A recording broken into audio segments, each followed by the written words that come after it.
ito ay rated SPG. Striktong patnubay at gabay ng magulang ang kailangan. Maaaring may masiselang tema, lengguwahe, karahasan, sexual, horror o droga na hindi angkop sa mga bata.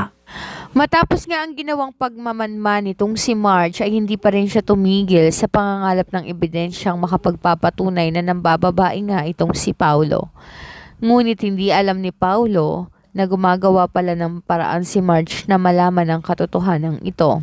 Pag-uwi naman nilang dalawa nitong si Marge, galing nga sa hotel kung saan nga niya muntik mahuli ang mga ito, ay naabutan nga niyang sinasabunutan itong si Regina, itong ang si Evelyn.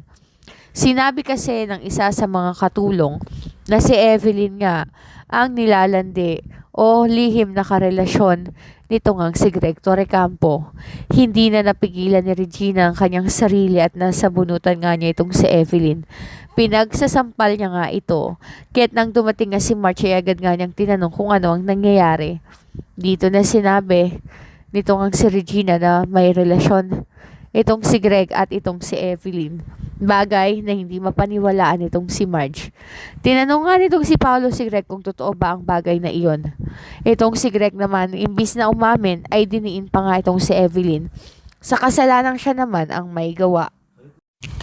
Sinabi pa niya sa harapan ng lahat na nilandi lamang siya o inakit nga siya nitong si Evelyn. Ngunit wala silang relasyong dalawa. Bagay na mas lalong ikinagalit nga nitong si Regina. Malungkot noon itong si Greg Torrecampo, subalit gusto niyang isalba ang kanyang pangalan kaya't idinidiin niya si Evelyn sa kasalanan siya naman ang may gawa. Naiyak na lamang itong si Evelyn dahil wala siyang kalaban-laban sa mga Torrecampo.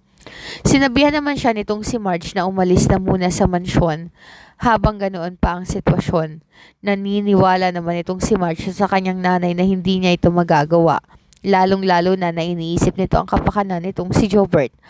Samantala, matapos umalis itong si Evelyn, ay dito na nga nagsunod-sunod ang kahirapan sa buhay ni Marge at ng anak niya.